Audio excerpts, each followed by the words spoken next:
સ્વાધ્યાય ટીવી.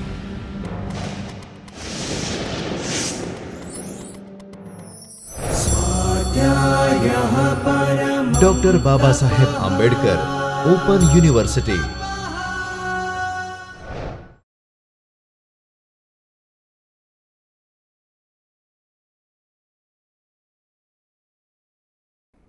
નમસ્કાર મિત્રો. અર્થશાસ્ત્રની જુદી જુદી થિયરીઝ સિદ્ધાંતોના આ સિરીઝમાં આપણે આજે બીજો ભાગ જોઈએ છે દ્રવ્ય અપહરણના સિદ્ધાંતનો, ઇકોનોમિક ડ્રેઇન થિયરી પાર્ટ 2.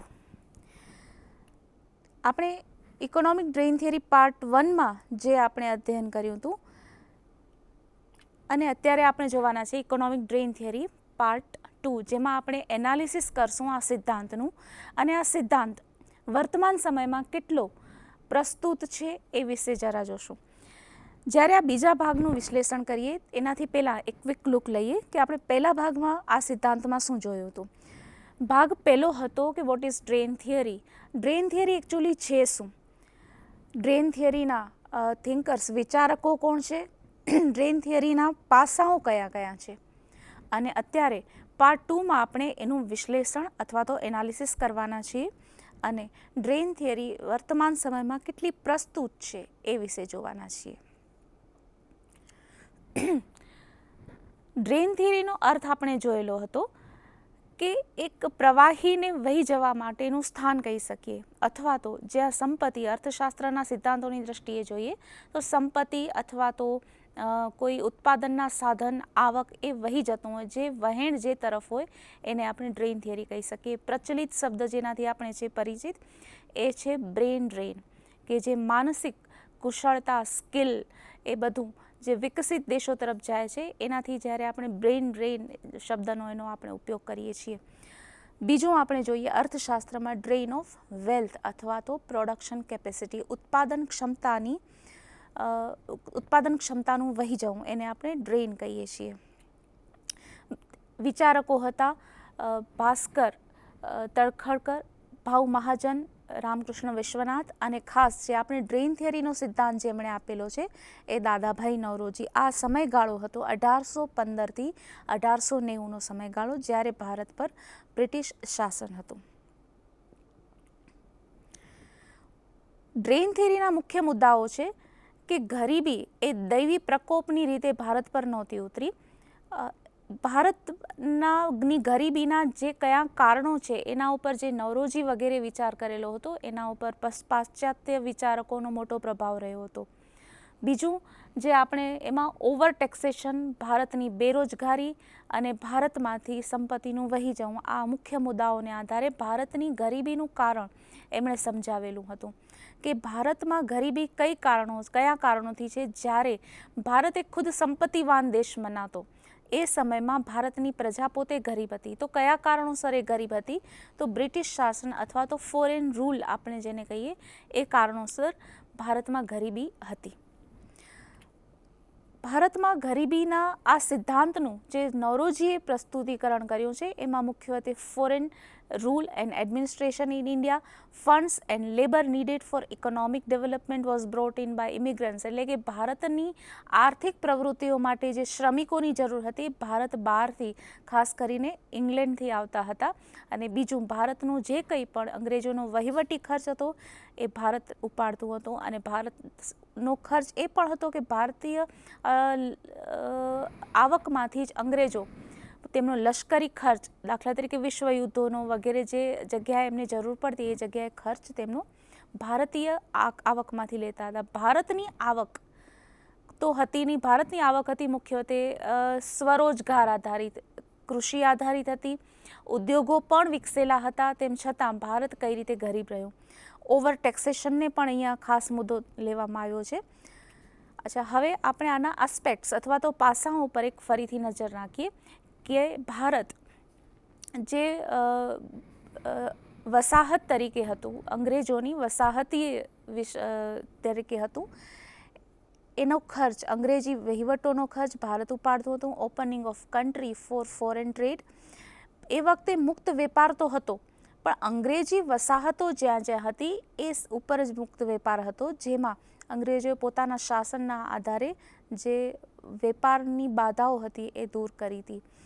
ભારતમાંથી જે આવકો કમાવાની હતી એ અંગ્રેજો આવક કમાઈ અને અંગ્રેજી વસ્તુઓ ખરીદતા હતા. ભારતીય આવકનો એમાંથી કોઈ ઉપાય હતો નહીં. અત્યારે હવે આપણે પાર્ટ 2 જોઈએ છીએ ઇકોનોમિક ડ્રેઇન થિયરીનો. એનું આપણે અહીંયા એનાલિસિસ કરશું અને ભારતના વર્તમાન સમયમાં અર્થતંત્રમાં એ કેટલું પ્રસ્તુત છે એ પણ જોશું. આપણે જ્યારે કોઈ પણ થિયરી અથવા તો સિદ્ધાંતનું એનાલિસિસ અથવા વિશ્લેષણ કરીએ છીએ ત્યારે અમુક ખાસ 5 થી 6 મુદ્દાઓ ધ્યાનમાં રાખવાના હોય છે. કયા કયા 5 મુદ્દાઓ ધ્યાનમાં રાખવાના હોય છે? તે સૌથી પહેલાં તો એ સિદ્ધાંતનું એસેન્સ અથવા તો સાર તત્વ શું છે. અહીંયા આપણે જોઈએ કે ડ્રેઇન થિયરી જે દાદાભાઈ નવરોજીએ આપેલી છે એનું એસેન્સ અથવા તો સાર તત્વ શું છે.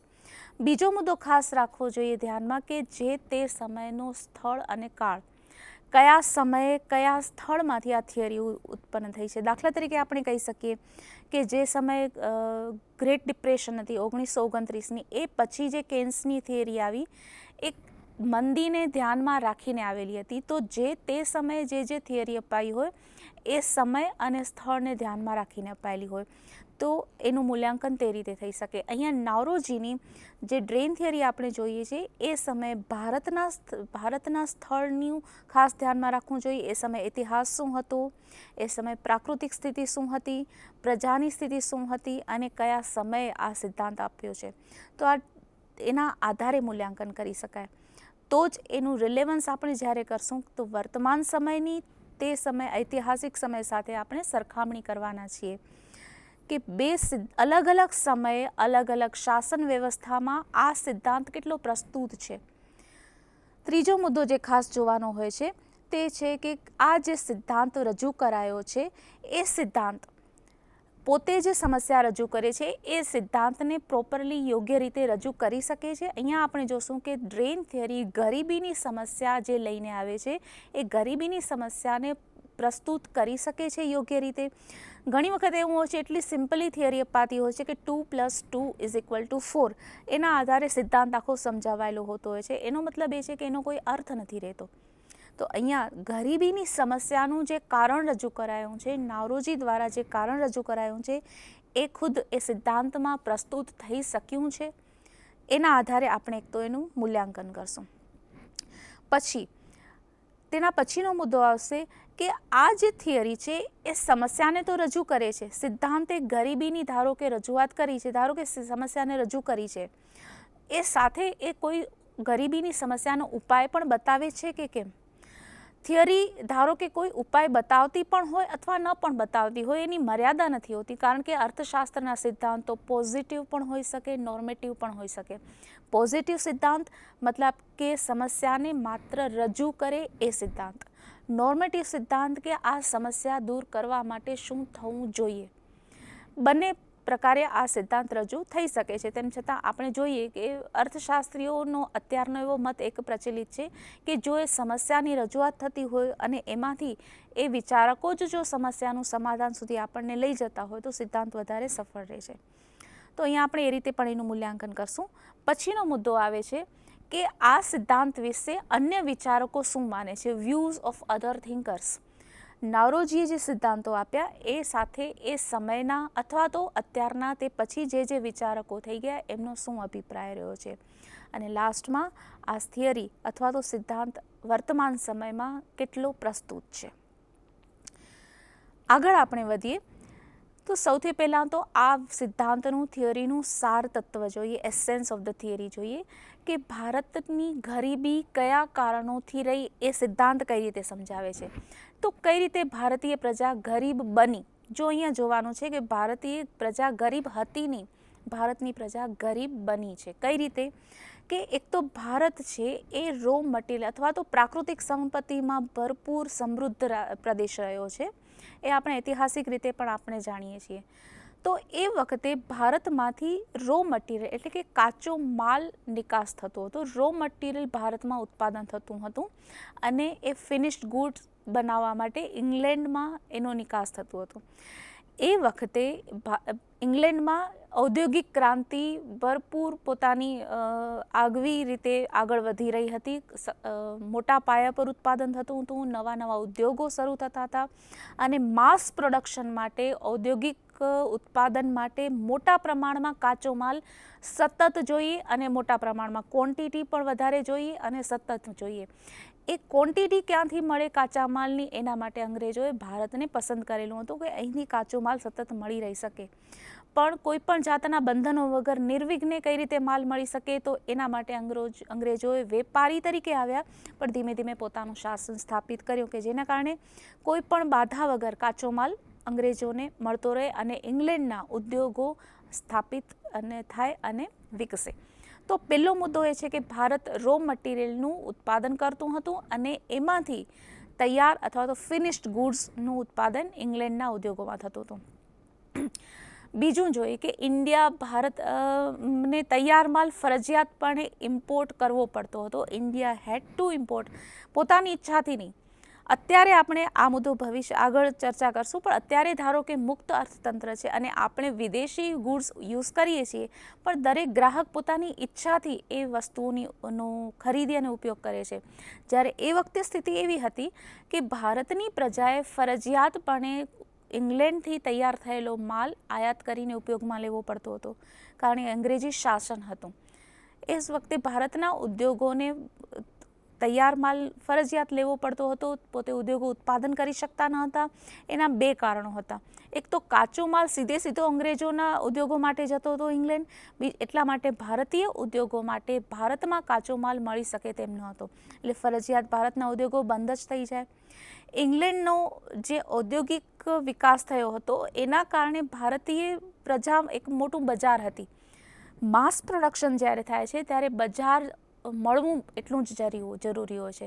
એટલે ભારતનું અર્થતંત્ર અંગ્રેજો માટે બે રીતે ફાયદો કરાવતું હતું. એક તો કાચો માલ પણ ભારતનો મળી રહેતો હતો અને તૈયાર માલ માટે ભારતનું બજાર મળી રહેતું હતું. એટલે ભારતનું અર્થતંત્ર બે રીતે નુકસાન સહન કરે છે. ઉદ્યોગો ભારતના બંધ થઈ ગયા અને તૈયાર માલ અહીંયાની પ્રજાએ ફરજિયાત રીતે અંગ્રેજોનો જ લેવો પડતો હતો. પછીનો મુદ્દો જે આપણે જોઈએ, ઇન્ડિયા એક્સપિરિયન્સ ડી ઇન્ડસ્ટ્રીયલાઇઝેશન. ભારતે ડી ઇન્ડસ્ટ્રીયલાઇઝેશન એટલે કે સહન કર્યું. ઉદ્યોગો તો હતા ભારતમાં ઘણા જૂના ઉદ્યોગ. આપ એક વખત ઇતિહાસ પર નજર કરશો તો કાપડનો ઉદ્યોગ છે, કલાકારીગરીનો ઉદ્યોગ છે, ભારતના લોખંડનો ઉદ્યોગ છે, બધા ઘણા જૂના ઉદ્યોગો એ વખતે હતા જે પ્રી બ્રિટિશ રૂલ ભારતમાં કહી શકાય. ભારત માત્ર ખેતી પ્રધાન જ નહોતું, પણ ઉદ્યોગો પણ હતા. હવે ડી ઇન્ડસ્ટ્રીયલાઇઝેશન થયું, ઉદ્યોગો જે સ્થાપિત હતા એ અહીંયા ધીમે ધીમે બંધ થઈ ગયા. એટલે ભારતનો અનુભવ શું રહ્યો એ આપણે જોઈએ. India experience deindustrialization, overburden on agricultural land. અહીંયા ભારતના ઉદ્યોગો જે બંધ થયા, હવે એ ઉદ્યોગોમાંથી જે લોકો રોજગાર મેળવતા એ લોકોએ પોતાના રોજગાર માટે ફરજિયાતપણે ખેતીનો જ વિકલ્પ પસંદ કરવાનો રહે. એ વખતે ઉદ્યોગો અને ખેતી બે ક્ષેત્રો વિકસિત હતા. જો ઉદ્યોગોમાંથી રોજગાર ન મળે તો ખેતીનો જ વિકલ્પ રહેતો જેમાંથી રોજગાર મેળવી શકાય. પણ ભારતીય કૃષિ આસમાની ખેતી, જે પહેલાં પણ કહેવાતી આજે પણ કહેવાય છે, કુદરત પર આધારિત આપણે જેને કહી શકીએ. એ વખતે વિજ્ઞાનનો વિકાસ નહોતો થયો, કેનલ્સ નહોતી કે પાણી પહોંચાડી શકાય, પાણીનું સ્ટોરેજ કરી શકાય. આ બધી સ્થિતિમાં ઉપરાંત જે દક્ષિણ ભારતીય વિસ્તાર છે ત્યાં પણ કૃષિનો એટલો વિકાસ થયેલો નહોતો. આ બધી સ્થિતિમાં કૃષિ લાયક જમીન પર વસ્તીનું વધારે દબાણ આવ્યું. વસ્તીનું બે રીતે દબાણ આવ્યું કે એમાં એક તો રોજગાર પણ આપવો પડે અને જે લોકો ગરીબો છે, નવા ગરીબો બન્યા, એ લોકોને ખોરાક પણ પૂરો પાડવો પડે. આ રીતે deindustrialization, overburden on agriculture land, and ત્રીજો જે એક્સપેન્સિવ આપણે એડમિનિસ્ટ્રેશન કહી શકીએ, બ્રિટિશરોનો ખર્ચાળ વહીવટી પદ્ધતિ ખર્ચાળ હતી. વધારે પડતું દેખાવ કરવો અથવા તો જે શાહી ખર્ચ આપણે કહીએ એ બધા ખર્ચ પણ ભારતે ઉઠાવવા પડતા હતા. આ બધાના કારણે that resulted in drain of wealth and poverty. સંપત્તિનું વહી જવું અને ગરીબી ઉત્પન્ન થવી, આ બે પરિણામ મળ્યા. ઉદ્યોગો બંધ થયા કારણ કે કાચો માલ ઇંગ્લેન્ડ ગયો. ઇંગ્લેન્ડનો તૈયાર માલ ભારતમાં ફરજિયાત ખરીદવો પડતો હતો ભારતના લોકોએ. કૃષિની જમીન પર વધારે વસ્તીનું ભારણ આવ્યું. ઓવર ટેક્સેશન, વધારે પડતું કર ભારણ આવ્યું, જેથી કરીને અંગ્રેજોના વહીવટી ખર્ચ ઉઠાવી શકાય. આ બધાના કારણે ભારતીય પ્રજા ગરીબ બની. હવે શું છે એ જોઈએ. તો આ આપણે જોયું હતું એસેન્સ. હવે એ વખતે અત્યારે જે વર્ડનો આપણે યુઝ કરીએ છીએ ગ્લોબલાઇઝેશન, એને થોડા અલગ રીતે જોઈએ. એનગ્લોબલાઇઝેશન એટલે કે અંગ્રેજો દ્વારા સ્થાપિત અંગ્રેજી વસાહતોનું ગ્લોબલાઇઝેશન. જેના જે દેશો પ્રદેશો પર અંગ્રેજોનું શાસન હતું એ બધા દેશોની વચ્ચે મુક્ત અર્થતંત્ર અથવા તો મુક્ત વેપાર થયો. એ વખતે પણ બીજો મુદ્દો ખાસ આપણે જોઈએ, કોમર્શિયલ ઇમ્પોર્ટન્સ ઓફ ઇન્ડિયા. ભારતનું વ્યાપારિક અથવા તો વાણિજ્યિક મહત્વ એ વખતે પણ હતું. એના કારણે જ તો આપણે ઇતિહાસ જોઈએ છીએ કે ભારતનો રસ્તો જે ઇસ્તંબુલનો બંધ થયો એના કારણે નવો રસ્તો શોધવાની ફરજ એટલા માટે પડી કે ભારતનું વાણિજ્યિક મહત્વ હતું. અત્યારે પણ કોઈ પણ બે દેશના આર્થિક કે રાજકીય સંબંધો અથવા તો કોઈ પણ સંબંધોનો મૂળ આધાર આર્થિક સમૃદ્ધિ મેળવવાનો હોય છે. તો એ વખતે જે સ્થિતિ હતી એ બે આપણે સારાંશ કહી શકીએ કે ભારતનું એ વખતે પણ વ્યાપારિક મહત્વ જણાયું હતું અને જે ગ્લોબલાઇઝેશન હતું એ ભલે અમુક સમય સ્થળ અથવા તો પ્રદેશ પૂરતું કહી શકાય, પણ અંગ્રેજી વસાહત મોટા ભાગના વિશ્વના ઉપર હતી, જેના કારણે આપણે કહી શકીએ કે એનગ્લોબલાઇઝેશન અહીંયા આપણે વર્ડ વાપરી શકીએ. સિચ્યુએશન અથવા તો સર્કમસ્ટેન્સીસ શું હતા એ સમય અથવા તો કાળ પીરિયડ હતો બ્રિટિશ શાસનનો. બ્રિટિશ શાસન સમયે પરિસ્થિતિ એવી હતી કે કૃષિ પર વધારે પડતું ભારણ આવ્યું, ઉદ્યોગો બંધ થયા, એજ્યુકેશન શિક્ષણનું પ્રમાણ હતું નહીં. હવે અહીંયા પરિસ્થિતિ ખાસ એ જોવાની છે કે કદાચ શિક્ષિત પ્રજા હોત તો એ નવી પરિસ્થિતિમાં અનુકૂલન સાધી શકી હોત. અડાપ્ટેશન આપણે જેને કહીએ, એક ખાસ મુદ્દો આપણે અહીંયા કોઈ ફેવર કરવાની રીતે પણ નહીં પણ તટસ્થ રીતે આપણે જોઈ શકીએ કે જે પ્રદેશો કૃષિને લાયક ન હતા એ પ્રદેશોને પોર્ટ સિટી એટલે કે બંદરીય વિસ્તારો તરીકે અંગ્રેજોએ વિકસાવ્યા. દાખલા તરીકે છે ચેન્નઈ, જે એક વખતનું મદ્રાસ હતું, કલકત્તા છે, મુંબઈ છે.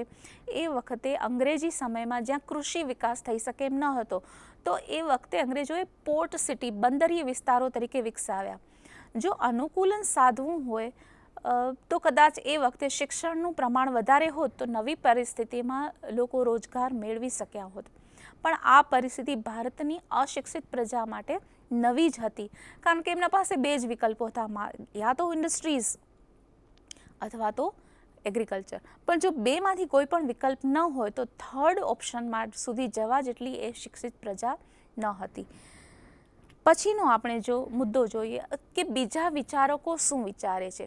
અહીંયા બીજા વિચારકોનું આપણે ખાસ જોઈએ તો પોલ બેરન છે, સમીર અમીન એન્ડ એન્ડ્રી ગુન્ડર ફ્રાન્ક, જેમણે આ કોન્સેપ્ટ જનરલાઇઝડ કર્યો. એક્સપ્લોઇટેશનનો જે કોન્સેપ્ટ છે, પહેલાં આપણે એમને એના ઉપર નજર કરી. Generalise this idea of exploitation to the hall world which had more capital grew rich by transferring surplus value from the poorer world where most people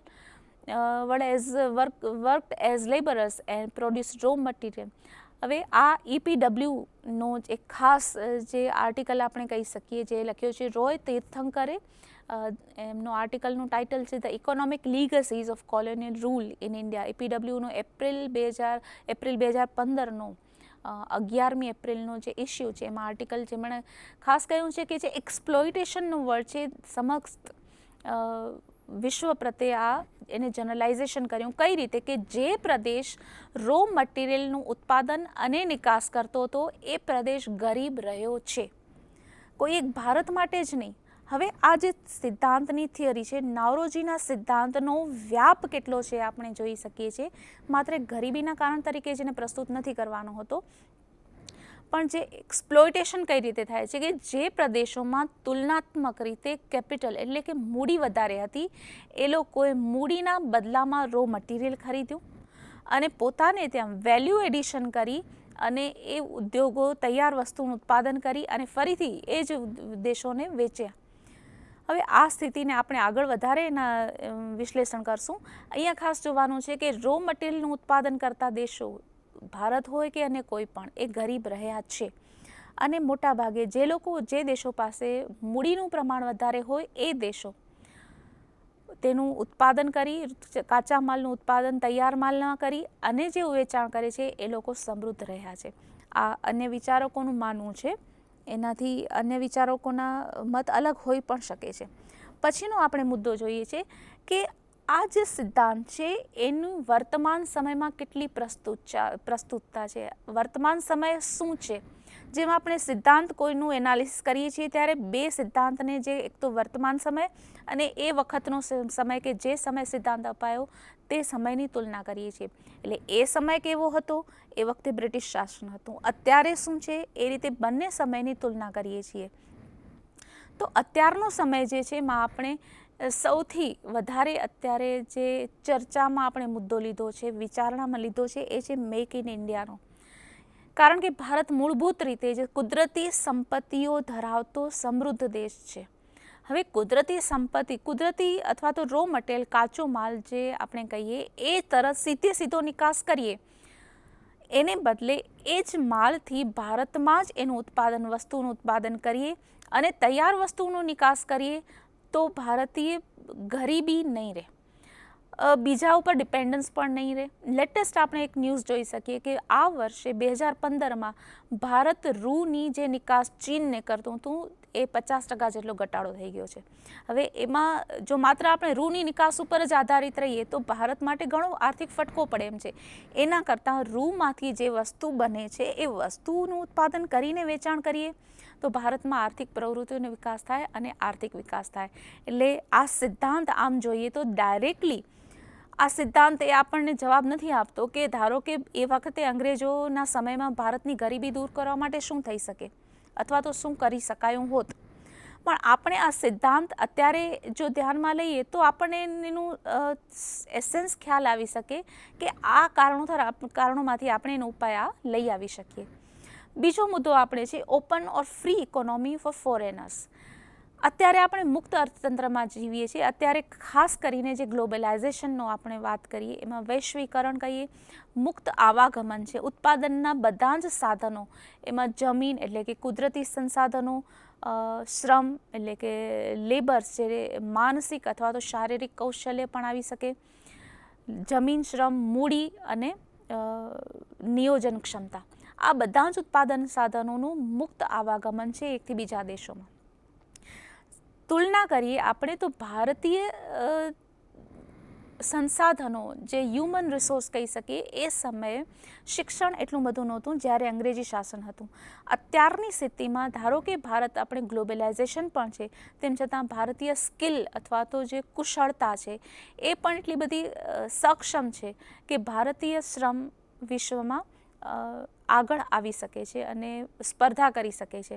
તો સ્પર્ધા ક્ષમતા એ વખતે નહોતી, એટલા માટે ભારત ગરીબ રહ્યું. અત્યારે ભારતીય પાસે સ્પર્ધાની ક્ષમતા છે. વિશ્વના કોઈ પણ દેશ સાથે, કોઈ પણ ઔદ્યોગિક કે આર્થિક ક્ષેત્રમાં ભારતીય વ્યક્તિ સ્પર્ધા કરી શકે એટલો સક્ષમ છે. તો ગરીબી આપણે દૂર કરી શકીએ.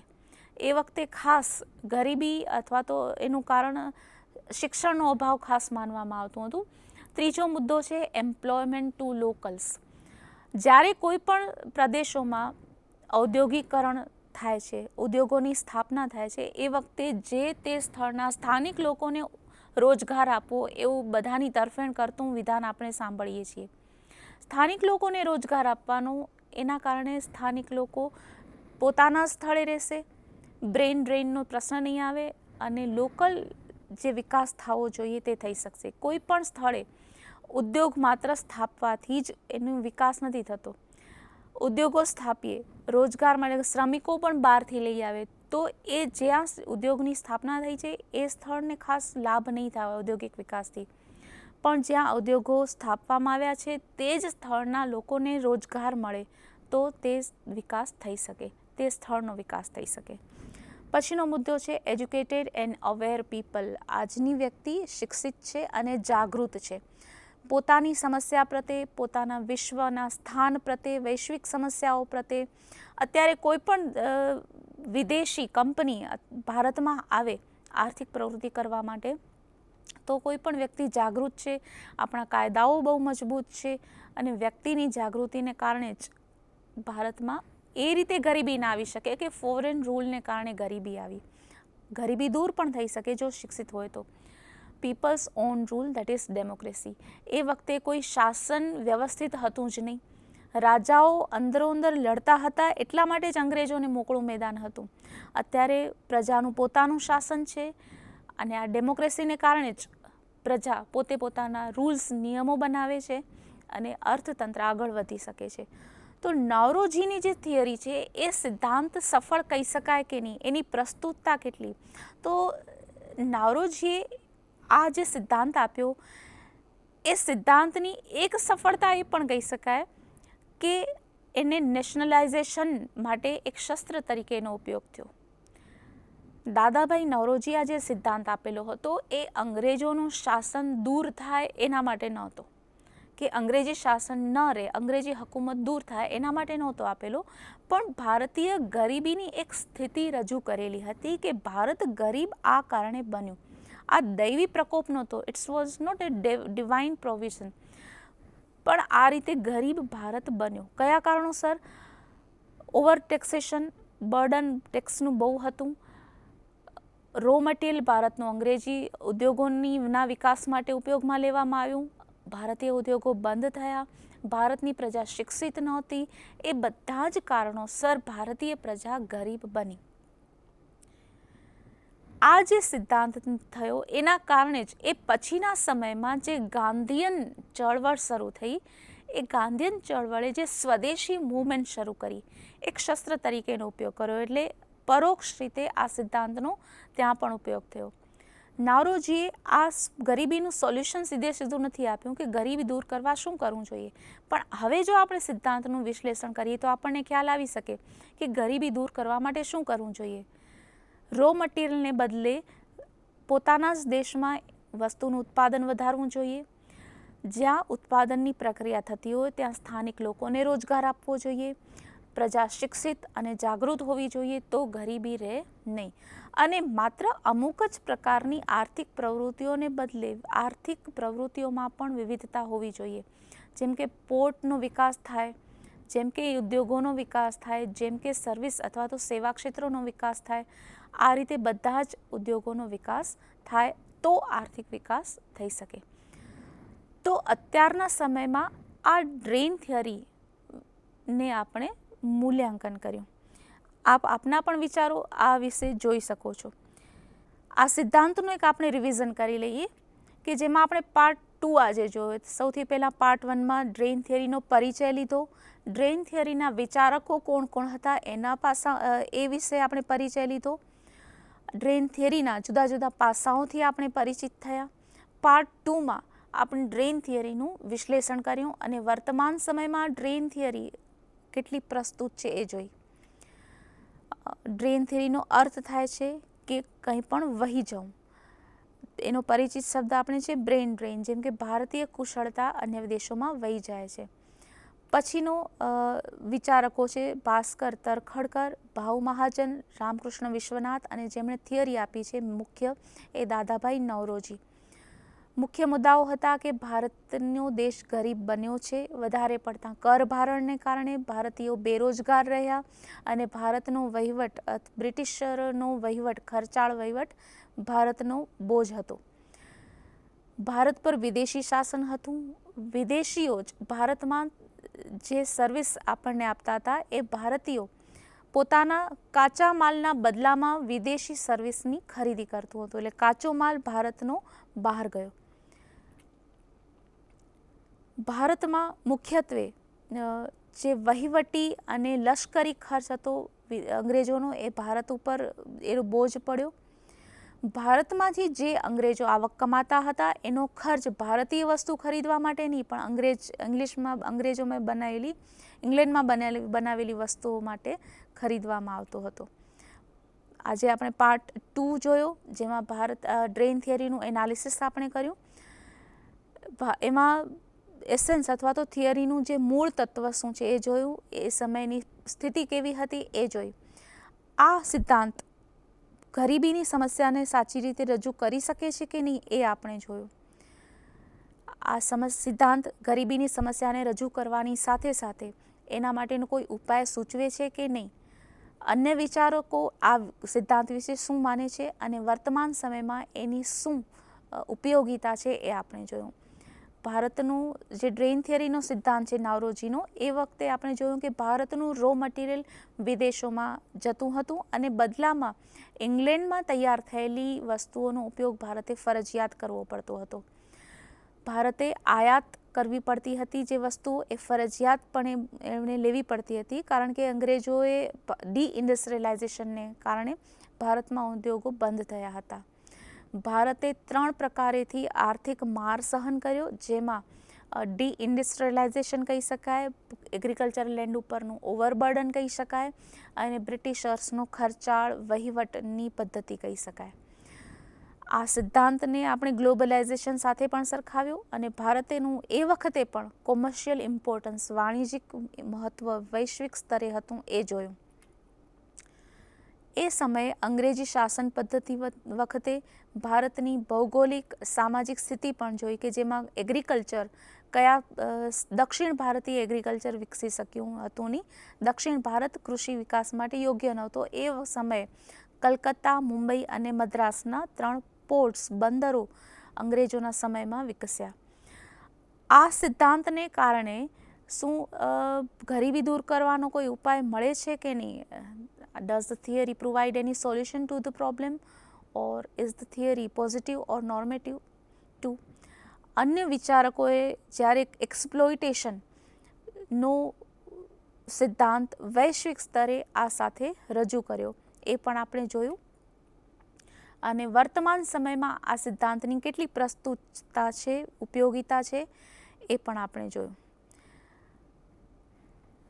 તો મિત્રો, આ આપણે ઇકોનોમિક ડ્રેઇન થિયરી અથવા તો દ્રવ્ય અપહરણના સિદ્ધાંતનું એનાલિસિસ કર્યો. એનાલિસિસ જ્યારે આપણે કરીએ છીએ ત્યારે દરેક વ્યક્તિનો એમાં વિચાર અલગ અલગ હોઈ શકે છે. આપ પણ આ સિદ્ધાંતનું એનાલિસિસ કરતી વખતે આપના વિચારો જરૂરથી જોડી શકો, કારણ કે દરેક વ્યક્તિનો દૃષ્ટિકોણ એ સમયે એમની કોઈ મુદ્દાનું મહત્ત્વ અલગ અલગ પણ હોઈ શકે છે. સ્થળ અને કાળને જરૂરથી ધ્યાનમાં રાખવું જોઈએ અને સિદ્ધાંત કેવી રીતે સમસ્યાને રજૂ કરે છે એ ખાસ જોવું જોઈએ. I wish a very good time ahead. Thank you. स्वाध्यायः परमं तपः.